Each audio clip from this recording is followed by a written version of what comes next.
Welcome ladies and gentlemen, my name's Ursa here in this Destiny 2 video, and today we're going to be taking a look at my top 10 Titan exotics in Destiny 2. And as always, this is completely subjective. These are the Titan exotics that I like to use technically as a Titan main, and the opinions of my buddies who actually got the PvP gameplay and helped me with the PvP side of the spreadsheet. Speaking of, if you want to get your hands on the spreadsheet you see throughout this video, it is totally public for you guys to use. Just head over to my Discord server, link in the description down below, verify with the bot, and then in the channel hashtag spreadsheet stocks you can find a link to all of my spreadsheets and docs. And of course, a little thank you for watching this video as I put cute animals on the screen, because I like looking at cute animals. I know you guys do like it too. Honestly, I really should put more cute animals in more of my videos. I know a lot of people really into that. And you know, that's one way you can just make your life better and actually last longer, is just have a Google search for cute animals just automatically open on your computer every time it turns on. Sure, maybe you'll get distracted for a minute or an hour, but it'll be good.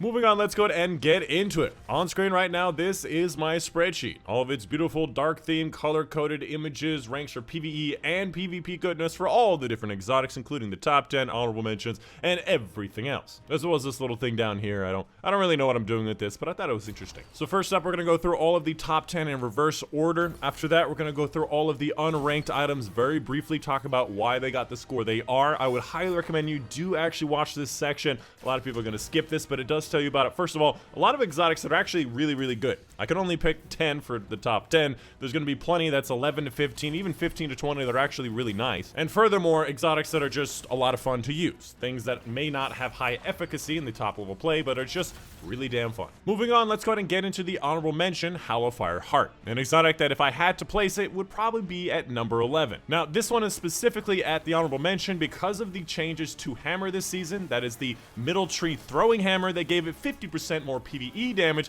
that I have really been liking this season. And Hallowfire Heart gives you your grenade and your melee twice as fast, and with your super, 4 times as fast. Like literally during the Festival of the Lost, I was bonking those headless horseman guys. All I had to do was hit a few people with a hammer, then throw it at him over and over again, and I was doing some pretty nice damage. And honestly, changing your grenade from 80 seconds to 20 seconds is just so fun. Following that at number 10, we have the Crest of Alpha Loopy, an exotic that is highly underrated by most people. You generate an additional big boy orb from your super, you pop a bubble, it's just an extra orb, you get a kill with your first thing, it's an extra orb, and your class ability actually gives a healing pulse that does actually heal your teammates near you in a pretty generous area. Kind of like Wormhusk Crown for Titans, obviously not as often. Now here's the thing, this exotic on paper and in use is actually really good, supports your team in a number of ways. The only issue is that it's kind of boring. Following that at number 9, we have the Lion Rampant, an exotic that is useful in PvE and PvP alike. Firstly, it allows you aerial maneuverability while you're in lift, and that lift lasts like twice to 3 times as long, and it enables accurate hipfire. So weapons like Last Word,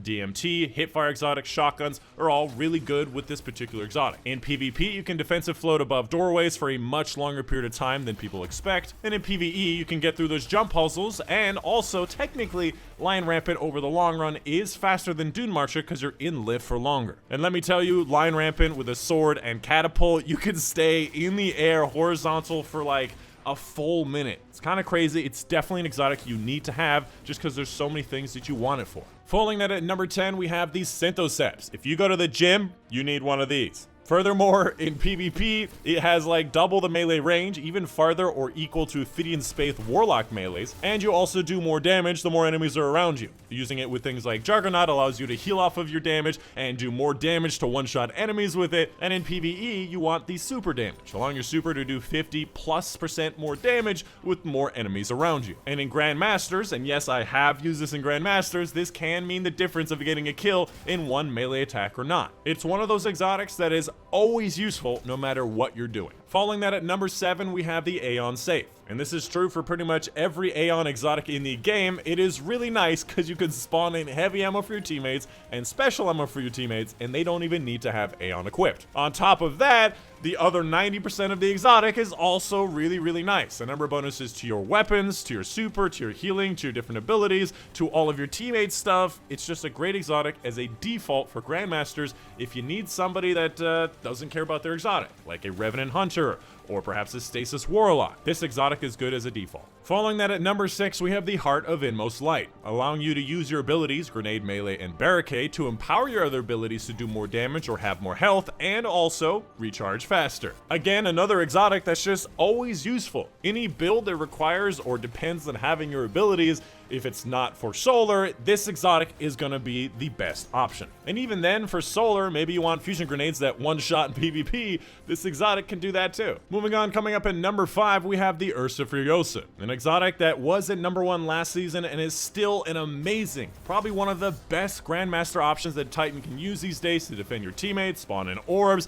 and generate super energy to get that loop going on, and it is still an amazing option. It is still the exact same use case. And here's the thing, technically, yes, you can't get to 75-85% of your super from blocking damage. Now it's capped out at 50%, just like every other super generating exotic. But first of all, getting your super faster in any way is a huge boon. Secondly, that wasn't the best part of that actual build. The fact that you block damage and spawn orbs for your teammate, up to like 16 orbs. The fact that your teammates could stand behind you with the commander shield and it would go a lot slower. Those were the best parts about it. Ursa Furyosa just made it so you could do it more often. And pretty much every single scenario that you would use it before, you use it now, and it's still the same effect. Moving on to number 4, we have the Doomfang Pulgence, one of the most fun exotics in the game, with Falling Star and Hallowfire being my other favorite exotics, which is why I like playing Titan. And this exotic just makes your Sentinel shield nearly infinite as long as you have enemies that you can bonk with your shield. If you've never heard of it, first of all, I recommend using it with Code of the Aggressor, which means every shield hit actually gives a little bit of your shield energy back, and any grenade hits do the same as well. If you throw your shield, it bounces off 3 enemies, you get a full shield back, because those all count as grenade hits. And even if you only get 2 hits, you get 2 hits with your shield, you have a second shield charge, you throw that, you have another third shield charge, you get 3 hits,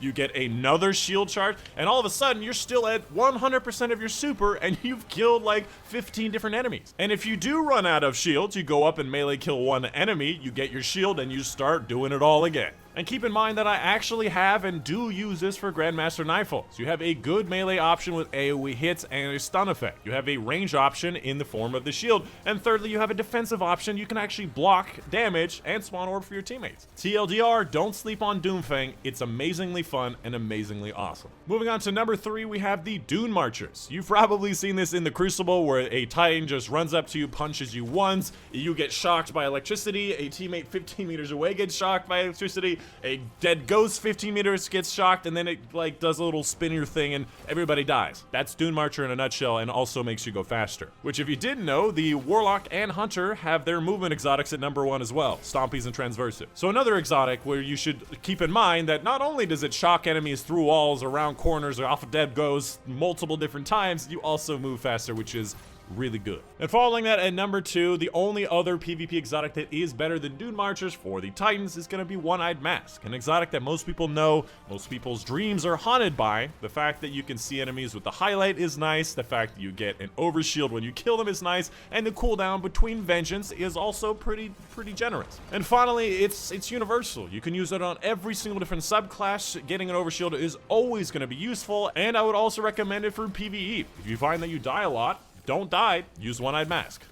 Don't die, lol. And finally, at number 1, we have the Curious of a Falling Star, an exotic that everybody knows and loves now because it makes your Thunder Crash do double the damage, which double the damage is the highest DPS in the game by far, which is obviously a very specific spot to be in. The fact that you are the DPS king and you can survive it because of the overshield just makes it such an amazing option in Grandmaster Nightfalls for killing champions, nearly one-hitting them, and in raids for doing damage, DPS against the boss, and just in general, if you want something to die, you Falling Star them and then you move on. Oh, and if you didn't know, they buffed Inertial Override, which is the little slide over ammo thing to do more damage. They buffed it. The best subclass for Titans, they buffed it. I don't know about that decision, but Right, so with the top 10 out of the way, we're going to move on to the unranked items. And again, I highly recommend that you do watch this section. I'm going to go through each of the items very briefly, talk about why they're ranked the way they are, talk about things that are fun, and of course the changes from the patch note. In here, you will definitely find yourself some diamonds in the roughs, things that are, again, a lot of fun. First up, we have the Insurmountable Skull Fort. Nothing really has changed about the Insurmountable Skull Fort. One of the better melee exotics because it heals you, you get your full melee back, but obviously Arc is not that amazing outside of Falling Star Thunder Crash, and even though Fist of Havoc did get buffed, not enough to move the dial. However, the Eternal Warrior, considering its entire purpose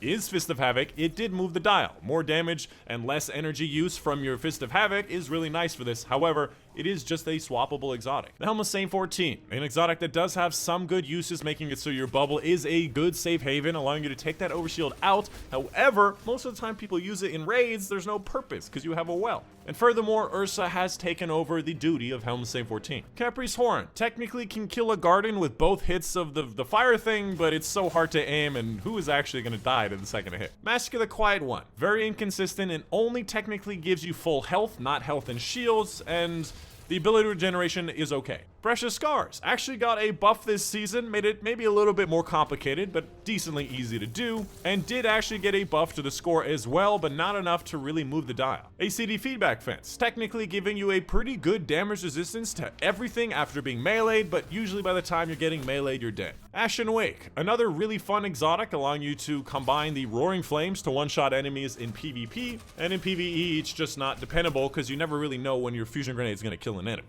Titan's Ramparts. If there are cheaters in the game that can see you through walls, this allows you to shoot through walls, but obviously very niche. Icefall Mantles technically did get buffed this season, making it so your class ability doesn't charge as slow whenever you actually pop it, but the issue is that it's pretty much the same. You still are very slow, you can't run after an enemy, and that little sliver of overshield still makes you slow. No Backup Plans, the newest exotic for this season, allowing you to get kind of an OEM thing with your shotgun kills. However, you have to be using Code of the Protector, which is not great in PvP. The Strongholds, a number of bonuses to your swords that nobody really cares about. Worm God Crest, you can go for that 99999 damage with the new buff to the hammer with this, but outside of that, obviously melee is dangerous. Axiom War Rig allows your autos or heavy machine guns to have basically an extended mag, which is nice, but not really that huge of a game changer. Armamentarium, I like having an additional charge because of that overflow charging, and of course having a second grenade is never bad, but it is never amazing either. Severance Enclosure, the explosion doesn't really do that much damage unless the enemies are right next to you,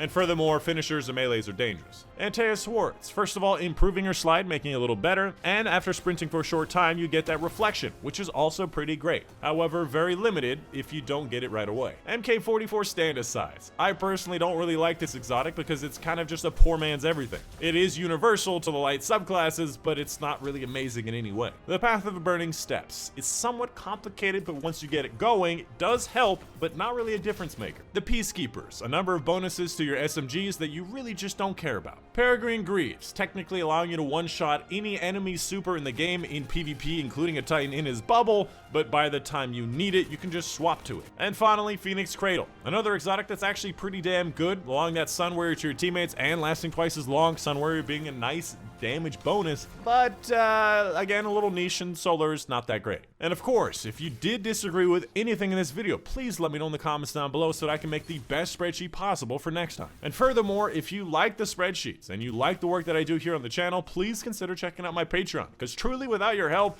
I may have to stop doing spreadsheets. They take 10 to 20 hours every single week, and I would honestly have to get a part-time job if it weren't for the patrons on Patreon, which actually give me the ability to spend those 10 to 20 hours. So check out a link in the description down below if you wanted to be a patron. And furthermore, at the end of the video, I'll read out your name as fast as I physically can. If you want to make this job even harder than it is, please check out the Patreon. Specifically, I want to give a big thank you to Mom and Dad, Luca, Dr. Strange, Cal, and Joe Smith, my Nixie, Backwards, Raymond, Shonen, and Panther, Casey, Reagan, for their support on Patreon.